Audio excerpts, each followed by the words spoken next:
Okay guys, I think the insane launch of announcing this new four-rotor has very clearly dictated that you guys are going to get way more videos. And the reason why is the videos publicly have to be home runs. They have to be big videos. They have to be interesting, clickbaity titles just to appeal to a larger audience than just the core guys like yourselves that want to see it. It has to appeal to a general car enthusiast, somebody who doesn't know who I am or who never believed I was going to finish what I'm doing.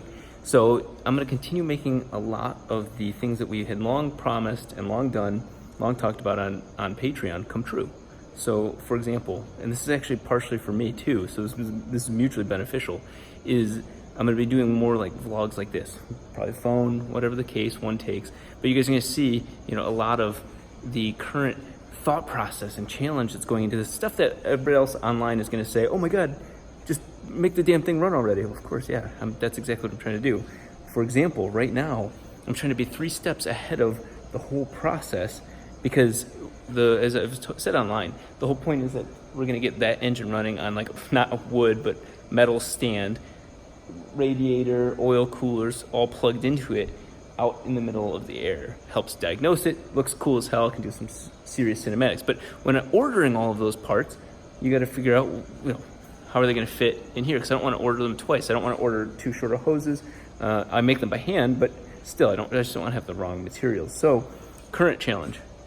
That's the radiator from the 3-rotor, and thank God that car's down right now because it's been quite the host for testing things out. As you can already imagine, there's just not enough fucking space between the shocks, which need to have a little bit of tolerance, a little bit of air space so that they don't hit things, and the whole front of the car. And I am trying to do a air-to-air intercooler and radiator all in the front. I know David and others have had the radiator in the back, but my problem is, unlike the Diablo that has that vent right there, that the radiators are between that and the bumper, I don't want anything to interrupt this body line. I don't want anything in there, that spot. I think it looks beautiful and smooth. I don't want more holes in the car. I think it just looks like timeless that way. So I'm avoiding that as much as possible. So I'm doing tons of calculations, fan size, radiator size, intercooler size, filling all of the front gap in. That whole front area is going to be all intercooler. It's going to look so nasty, but I have to bring it forward to make that work. As well, of course, just like stock FDs or even the good old Corvette right there, we're going to have massive oil coolers. These are 25 rows. And they're considered wide. They're like 12 inches wide. That car, you guys are the first to hear it, is going to get 34 rows and 16-inch wide. So they're just going to look obnoxious. And that's what I love about what we're doing with this car. Another thing that you're going to see, I'm going to try to formulate this into a public video, is me taking the previous header. There's some of the fun stuff of me testing on it.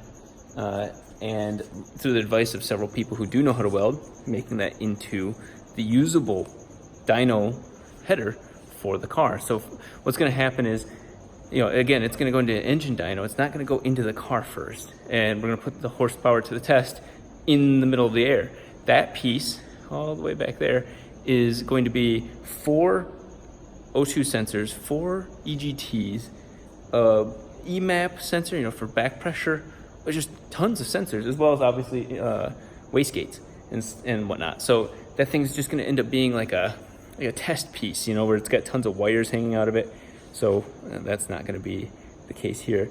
I've also already determined all of the AN fittings for the radiator, so we don't have this crap going on. See how that neck's down from a 1.5 inches or 1.25 inches to inch?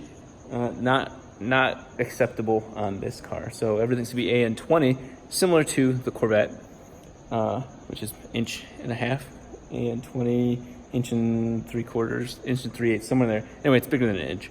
And so that'll go through this whole area here, and then all the intercooler piping is going to do the coolest, hook up and under each of the cantilevers. You guys will see that as well as that while I'm tacking that into place.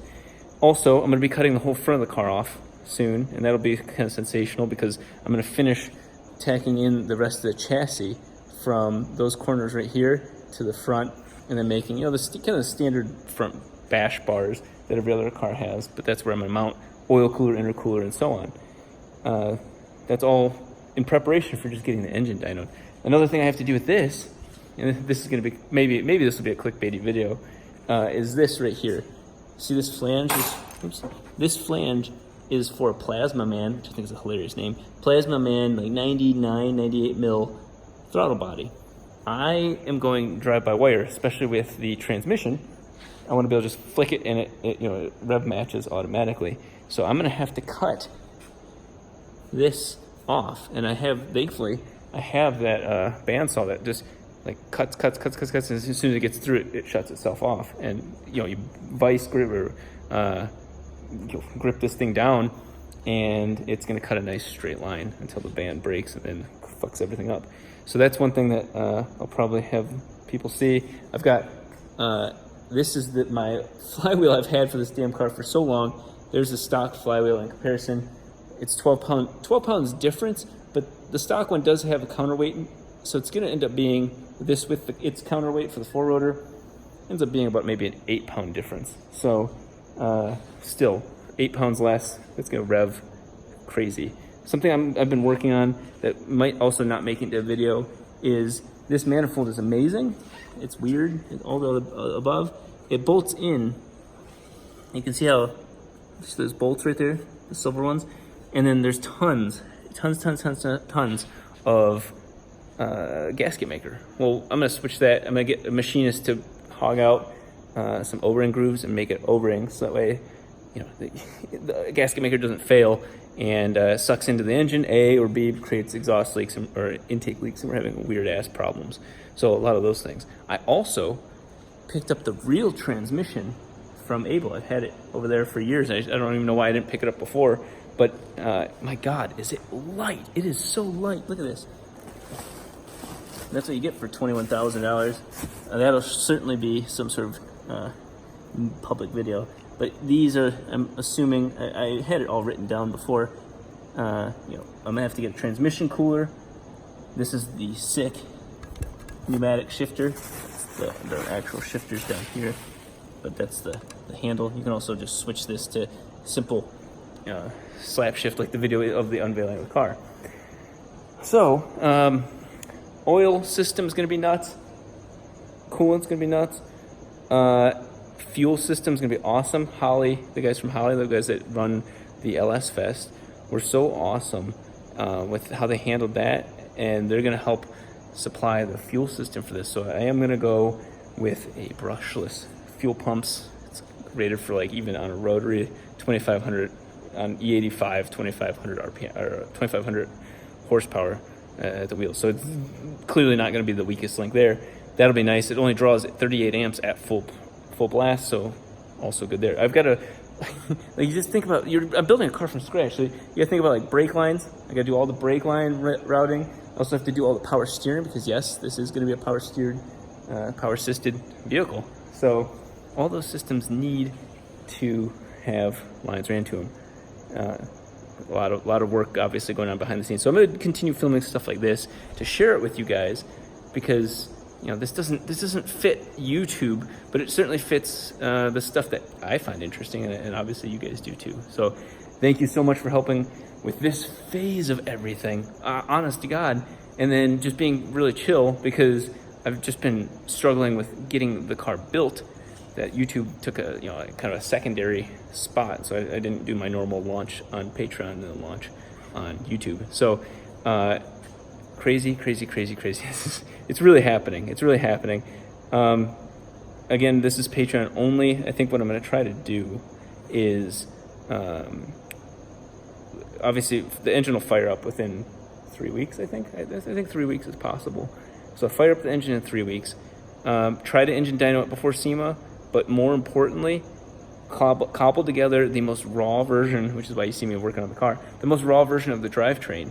Get that all blasting out, and then unveil before SEMA that the thing can do an all-wheel drive burnout and blow people's minds. That way, even if I can't make it to SEMA, there's a lot of reasons why. I'm actually going to be a judge for Battle of the Builders, so I won't even be able to stand by my car the whole time. That's a bummer. But even if I don't make it to SEMA or choose not to, or whatever the case is, I just don't feel like bringing it. I don't know. Maybe I'm too cool for school. then at the end of the day, you guys got to see it running beforehand, and then we'll just have it ready here for 7 stock.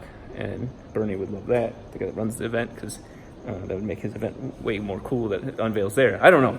Anyway, either way, same thing. Let's keep on trucking. This is really it, guys.